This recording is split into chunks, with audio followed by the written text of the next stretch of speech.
Let's hop into another book. It's story time. The Vegetable Alphabet Book by Jerry Pallotta, Bob Thompson, and Edgar Stewart. When planting a garden, the first thing we have to do is prepare the soil.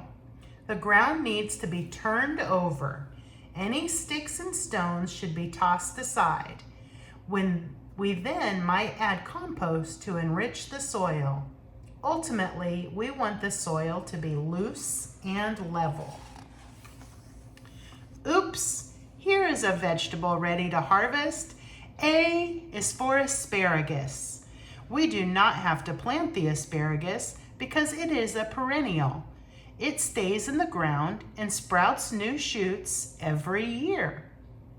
Now it is time to plant the seeds in our garden. The seeds should be spaced properly and planted according to the directions on the seed packet. Nature will work its magic, and soon the seeds will grow into beautiful vegetables. B is for beet. This is a root vegetable. The beet greens that grow above the ground can also be eaten. Some people like the beet greens better than the beets. Worms and toads are good for your garden. Hey, worm, wiggle your way to the W page where you belong. C is for carrot. Carrots are one of the few vegetables that are bright orange in color. Of course, people are not the only ones who love carrots. D. D is for daikon. Daikon is a white radish that is shaped like a big fat carrot. In this book, the letter D should be for difficult page. We had a hard time finding a vegetable that begins with the letter D. E is for eggplant.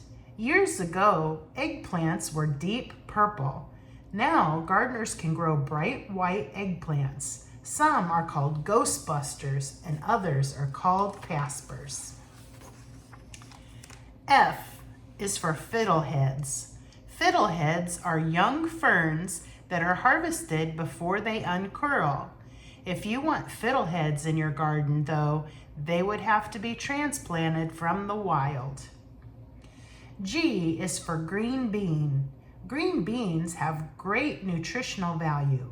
That is why your parents make you eat them. A fun way to grow green beans is to let the bean vines climb up the legs of a teepee. H is for horseradish. Horseradish is a big, ugly vegetable that has extensive roots. Horseradish is generally used in hot sauce or seasoning for foods. I is for Indian corn. This corn has hard, colorful kernels. Indian corn is primarily used for ornamental purposes, especially around Thanksgiving. People do not usually eat it. J is for jalapeno. You are in for a big surprise if you bite into a jalapeno pepper. This is hot, hot, hot vegetable. Eating one will make your mouth and throat feel like they are on fire. Jalapenos can even make you cry. Be careful. K is for kohlrabi. Kohlrabi is more common in Europe than in North America. The many thick stems of this vegetable make it look like an alien spaceship with lots of antennas. L is for leek. Leeks are used to grow and leeks are easy to grow and are naturally pest-free. Insects and animals do not like to eat them. Leeks can be harvested early when they are as small as your baby finger, or later in the year when they are as long as your arm. M is for munchkin. Munchkins are little tiny pumpkins that can fit in the palm of your hand. Giant mammoth pumpkins grow so large that you have to call someone with a forklift or a backhoe to pick them up. N is for Norland potato. Potatoes grow underground. There are almost 300 different types of potatoes worldwide. Not all potatoes have brown or yellow skin. There are even red, white, or blue potatoes. The Norland potato has red skin. O is for okra. When picking okra, you have to be extra careful you do not pull down the whole stalk. Okra is an excellent soup thickener. Okra is also called gumbo. P is for peanut.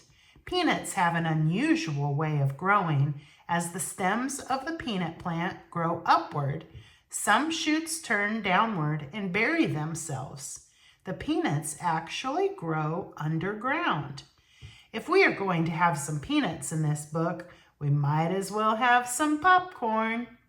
P is also for popcorn. Popcorn kernels are smaller than sweet corn that people eat. When popcorn kernels are dried, they still hold some moisture. If they are heated up, the moisture expands and pop, pop, pop goes the popcorn. Q is for quicksilver. Most corn is yellow, but quicksilver is the nickname of a silvery white sweet corn. It is fun to play hide and go seek in the corn stalks. R is for radicchio. Radicchio is an Italian vegetable like lettuce, but it is not green. Fancy restaurants often use radicchio as a decoration because of its unique color. The people who eat radicchio enjoys its slightly bitter taste. S is for snow peas. Snow peas grow well in the cool spring weather. Sometimes you may even see rows of peas covered in snow. This is how they got their name. Snow peas seem perfectly happy after a snowstorm. T is for turnip. Turnips are one of the fastest growing root crops. One kind of big turnip is called a rutabaga. Rutabaga is a funny name. U is for Ultra Girl. Ultra Girl is the name of a really beautiful tomato. Boys should not be mad though. There is also a little larger tomato that is called the Ultra Boy. Tomatoes are the most common vegetables grown in gardens. V is for Victory Cucumber. Did you know that pickles are cucumbers? Remember, keep your hand out of the pickle jar. V is for Victory Garden. Victory Garden is the name given to gardens that families grew to help feed people during World War II. While farm-grown vegetables were being shipped overseas to the troops, families were encouraged to grow their own victory gardens. W is for Walla Walla. There are at least 3 special sweet onions. There is the Walla Walla from the Pacific Northwest, the Vidalia from Georgia, and the Maui from Hawaii. But even a sweet onion can bring tears to your eyes. X is for xeriscaping. Xeriscaping is the art of growing plants with hardly any water. This is a new word and a whole new type of outdoor landscaping and gardening that preserves our precious water. Y is for yard-long bean. This bean can grow to be about 36 inches long. If you use it for a belt, you can pretend it's a jump rope, or you can cook it and have a very long lunch. Woodchuck, you would go to the W page too. Z is for zucchetta.